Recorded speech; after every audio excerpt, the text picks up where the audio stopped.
Hey, dolls. Hey, Winnie. Oh, okay.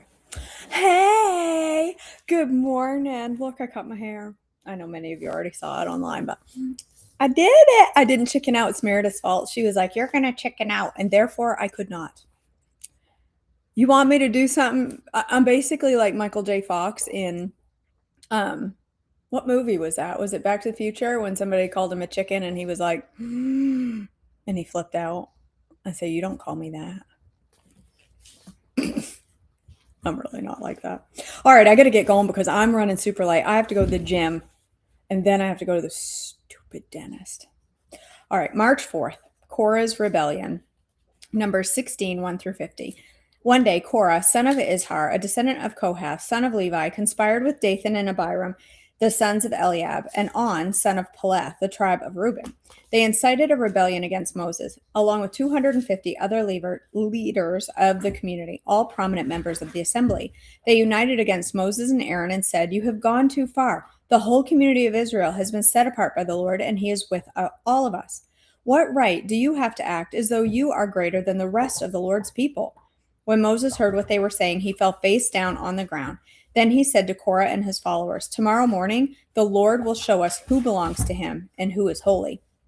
The Lord will allow only those whom he selects to enter his own presence. Korah, you and all of your followers must prepare your incense burners. Light fires in them tomorrow and burn incense before the Lord. Then we will see whom the Lord chooses as his holy one. You Levites are the ones who have gone too far." Then Moses spoke again to Korah. "Now listen, you Levites, does it seem insignificant to you that the God of Israel has chosen you from among all the community of Israel to be near him so that you can serve in the Lord's tabernacle and stand before the people to minister to them? Korah, he has already given that special ministry to you and to your fellow Levites. Are you demanding the priesthood as well? The Lord is the one you and your followers are really revolting against. For who is Aaron that you are complaining about him?" Then Moses summoned Dathan and Abiram, the sons of Eliab, but they replied, "We refuse to come before you. Isn't it enough that you brought us out of Egypt, a land flowing with milk and honey, to kill us here in this wilderness, and that you now treat us like your subjects? You haven't given us a new homeland with fields and vineyards. Are you trying to fool these men? We will not come." Then Moses became very angry and said to the Lord, "Do not accept their grain offerings. I have not taken so much as a donkey from them, and I have never hurt a single one of them." And Moses said to Korah, "You and all your followers must come here tomorrow and present yourselves before the Lord. Aaron will also be here. You and each of your 250 followers must prepare an incense burner and put incense on it, so you can all present them before the Lord.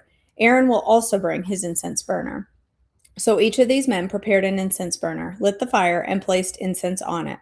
Then they all stood at the entrance of the tabernacle with Moses and Aaron. Meanwhile, Korah had stirred up the entire community against Moses and Aaron, and they all gathered at the tabernacle entrance. Then the glorious presence of the Lord appeared to the whole community, and the Lord said to Moses and Aaron, "Get away from all of these people so that I may instantly destroy them." But Moses and Aaron fell face down on the ground. "Oh God," they pleaded, "you are the God who gives breath to all creatures. You must you be angry with all the people when only one man sins?" And the Lord said to Moses, "Then tell all the people to get away from the tents of Korah, Dathan, and Abiram." So Moses got up and rushed over to the tents of Dathan and Abiram, followed by the elders of Israel. "Quick," he told the people, "get away from the tents of these wicked men and don't touch anything that belongs to them. If you do, you will be destroyed for their sins." So all the people stood back from the tents of Korah, Dathan, and Abiram. Then Dathan and Abiram came out and stood at the entrances of their tents, together with their wives and children and little ones. And Moses said, "This is how you will know that the Lord has sent me to do all of these things that I have done, for I have not done them on my own. If these men die a natural death, or if nothing unusual happens, then the Lord has not sent me. But if the Lord does something entirely new, and the ground opens its mouth and swallows them and all of their belongings, and they go down alive into the grave, then you will know that these men have shown contempt for the Lord." He had hardly finished speaking the words when the ground suddenly split open beneath them. The earth opened its mouth and swallowed them, along with their households and all of their followers who were standing with them, and everything they owned. So they went down alive into the grave along with their belongings. The earth closed over them, and they all vanished from among the people of Israel. and all the people around them fled when they heard their screams. The earth will swallow us too, they cried. Then fire blazed forth from the Lord and burned up the 250 men who were offering incense. And the Lord said to Moses, "Tell Eleazar, son of Aaron, the priest, to pull all the incense burners from the fire, for they are holy. Also, tell them to scatter the burning coals. Take the incense burners of these men who have sinned at the cost of their lives, and hammer the metal into a thin sheet to overlay the altar. Since these burners were used in the Lord's presence, they have become holy. Let them serve as a warning to the people of Israel." So Eleazar the priest collected the 250 bronze incense burners that had been used by the men who died in the fire, and the bronze was hammered into a thin sheet to overlay the altar. This would warn the Israelites that no unauthorized person, no one who was a descendant of Aaron, should ever enter the Lord's presence to burn incense. If anyone did, the same thing would happen to him as happened to Korah and his followers. So the Lord's instruction to Moses were carried out. But the very next morning, the whole community of Israel began muttering against Moses and Aaron, saying, "You have killed the Lord's people." As the community gathered to protest against Aaron and Moses, they turned towards the tabernacle and saw that the cloud had covered it, and the glorious presence of the Lord appeared. Moses and Aaron came and stood at the front of the tabernacle. The Lord said to Moses, "Get away from all these people so I can instantly destroy them." But Moses and Aaron fell face down on the ground. And Moses said to Aaron, "Quick, take an incense burner and place burning coals on it from the altar. Lay incense on it and carry it out among the people to purify them and make them right with the Lord. The Lord's anger is blazing against them. The plague has already begun." Aaron did as Moses told him and ran out among the people. The plague had already begun to strike down the people. But Aaron burned the incense and purified the people. He stood between the dead and the living, the plague stopped. But 14,700 people died in that plague, in addition to those who had died in the affair involving Korah. Then, because the plague had stopped, Aaron returned to Moses at the entrance of the tabernacle. The budding of Aaron's staff, Numbers 17, 1 through 13. Then the Lord said to Moses, "Tell the people of Israel to bring you 12 wooden staffs, one from each leader of Israel's ancestral tribes, and inscribe each leader's name on it. Inscribe Aaron's name on the staff of the tribe of Levi, for there must be one staff for the leader of each ancestral tribe. Place these staffs in the tabernacle in front of the ark containing the tablets of the covenant, where I meet with you. Buds will sprout on the staff belonging to the man I choose. Then I will finally put an end to the people's murmuring and complaining against you." So Moses gave the instructions to the people of Israel, and each of the 12 tribal leaders, including Aaron, brought Moses a staff. Moses placed the staff in the Lord's presence in the tabernacle of the covenant. When he went into the tabernacle of the covenant the next day, he found that Aaron's staff, representing the tribe of Levi, had sprouted, budded, blossomed, and produced ripe almonds. When Moses brought all the staff out from the Lord's presence, he showed them to the people. Each man claimed his own staff, and the Lord said to Moses, "Place Aaron's staff permanently before the Ark of the Covenant, to serve as a warning to rebels. This should put an end to their complaints against me and prevent any further deaths." So Moses did as the Lord commanded him. Then the people of Israel said to Moses, "Look, we are doomed. We are dead. We are ruined. Everyone who even comes close to the tabernacle of the Lord dies. Are we all doomed to die?" Duties of the priests and Levites, Numbers 18, 1 through 7. Then the Lord said to Aaron, "You and your sons and your relatives from the tribe of Levi will be held responsible for any offense related to the sanctuary, but you and your sons alone will be held responsible for violations connected with the priesthood. Bring your relatives, the tribe." Winnie, what do you got? All right. Bring your relatives, the tribe of Levi, your ancestral tribe, to assist you and your sons as you perform the sacred duties in front of the tabernacle of the covenant. But as the Levites go about all their assigned duties at the tabernacle, they must be careful not to go near any of the sacred objects or the altar. If they do, both you and they will die. The Levites must join you in fulfilling their responsibilities for the care and maintenance of the tabernacle, but no unauthorized persons may assist you. Hey, I can't see past your foot. You yourselves must perform the sacred duties inside the sanctuary at the altar. If you follow these instructions, the Lord's anger will never again blaze against the people of Israel. I myself have chosen your fellow Levites from among the Israelites to be your special assistants. They are a gift to you, dedicated to the Lord for the service in the tabernacle. But you and your sons, the priests, must personally handle all the priestly rituals associated with the altar and with everything behind the inner curtain. I am giving you the priesthood as your special privilege of service. Any unauthorized person who comes too near the sanctuary will be put to death. Support for the priests and Levites, Numbers 18, 8 through 32. The Lord gave these further instructions to Aaron. I myself have put you in charge of all the holy offerings that are brought to me by the people of Israel.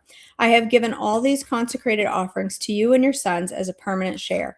You are allotted the portion of the most holy offering that is not burned on the fire. This portion of all the most holy offerings, including the grain offering, sin offering, and guilt offering, will be most holy. It belongs to you and your sons. You must eat it as a holy offering. All the males may eat of it, and you must treat it as most holy. All the sacred offerings, special offerings presented to me when the Israelites lift them up before the altar also belongs to you. I have given them to you and your sons and daughters as your permanent share. Any member of your family who is ceremonially clean may eat these offerings. I also give you the harvest gifts brought by the people as offerings to the Lord, the best of the olive oil, new wine, and grain. All the first crops of their land that the people present to the Lord belong to you. Any member of your family who is ceremonially clean may eat this food. Everything in Israel that is specially set apart for the Lord also belongs to you. No, you stay up there. The firstborn of every mother, whether human or animal, that is offered to the Lord will be yours. But you must always redeem your firstborn sons and the firstborn of ceremonially unclean animals. Redeem them when they are 1 month old. The redemption price is 5 pieces of silver as measured by the weight of the sanctuary shekel, which equals 20 gerahs. However, you may not redeem the firstborn of cattle, sheep, or goats. They are holy and have been set apart for the Lord. Sprinkle their blood on the altar and burn their fat as a special gift, a pleasing aroma to the Lord. The meat of these animals will be yours, just like the breast and right thigh that are presented by lifting them up as a special offering before the altar. Yes, I am giving you these holy offerings that the people of Israel bring to the Lord. They are for your sons and your daughters to be eaten as your permanent share. This is an eternal and unbreakable covenant between the Lord and you. It also applies to your descendants. And the Lord said to Aaron, you priests, no, knock that off. You priests will receive no allotment of the land or share of the property among the people of Israel. I am your share and your allotment. As for your tribe of Levi, your relatives, I will compensate them for their service in the tabernacle instead of an allotment of land. I will give them tithes from the entire land of Israel. From now on, no Israelites except priests or Levites may approach the tabernacle. If they come too near, they will be judged guilty and will die. Only the Levites may serve at the tabernacle, and they will be held responsible for any offense against it. This is a permanent law for you to be observed from generation to generation. The Levites will receive no allotment of land among the Israelites, because I have given them, the Israelites' tithes, which have been presented as a sacred offering to the Lord. This will be the Levites' share. That is why I said they would receive no allotment of land among the Israelites. The Lord also told Moses, give these instructions to the Levites. When you receive from the people of Israel the tithes I have assigned to you as your allotment, give a tenth of the tithes you receive, a tithe of the tithe, to the Lord as a sacred offering. The Lord will consider this offering to be your harvest offering, as though it were the first grain from your own threshing floor or wine from your winepress. You must present 1/10 of the tithe received from the Israelites as a sacred offering to the Lord. This is the Lord's sacred portion, and you must present it to Aaron the priest. Be sure to give to the Lord the best portion of the gifts given to you. Also, give these instructions to the Levites. When you present the best part of your offerings, it will be considered as though it came from your own threshing floor or winepress. You Levites and your families may eat this food anywhere you wish, for it is your compensation for serving in the tabernacle. You will not be considered guilty for accepting the Lord's tithes if you give the best portion to the priests. But be careful not to treat your holy gifts of the people of Israel as though they were common. If you do, you will die. Right? Right. All right, ladies, I cannot read this today because I'm running late, and that was super long reading today. That was like 2 pages longer than it typically is. So I need to get going. I gotta be at the gym in 9 minutes. And Winnie's gotta go pee first, don't you? Her floppy cheeks. They're so cute. They're so cute. Yes, I did. I know, wouldn't it, Lois? Holy cow. I did get into a chiropractor. I started seeing a chiropractor this week. I've been twice and will be going again on Friday. And then I will be going every twice a week for 4 weeks, and then down to once a week for 4 weeks, and then weaning off. I already feel loads better. Shockingly, I have been resistant to a chiropractor for years. It scares me. I'm not a big fan. I hate it when she cricks my neck. I don't like it. But I can feel the difference already. So it's working after just 2 treatments. So I'll be going. Morning, Winnie. Yes, we can take Winnie with me and crack her. I know, Meredith. I know. Desperate times. Okay. Desperate times. If I hadn't been in such severe pain, I would have sucked it up and taken some ibuprofen, but the ibuprofen wasn't even touching the pain. I had to go. And immediately, the first day, she went back there and did some things, and I was immediately like, okay, I feel better already. So, all right, girls, let's go ahead and pray. God, our Father, we thank you for this day and our time together. Thank you for blessing us with your word, that we can join together and read and grow closer to you, our God. And pray that you will continue to bless the reading of your word, open our hearts and minds to what you want us to learn each day as we dive in. God, I pray for each woman here and the many heavy weights that are on their hearts. I continue to lift up my sweet friend Alicia to you and ask for strength for her today, and just surround her with your peace today. God, help us all as we go through this day to make choices that are honoring to our bodies, healing to our bodies, and choices that you would want us to make for our strength and our health. In your precious and holy name I pray. Amen. All right, good lords. Good, I don't know. I was going to say good girls, and Lord at the same time, and it came out good lords. Stop it. Did you not like that sound? All right, time to take off the little discipline collar and go get in your house because mama's gonna go work out, and then go to the stinking dentist. All right, I love you girls. Have a great day, and I'll see you all back bright and early tomorrow morning. Bye, guys.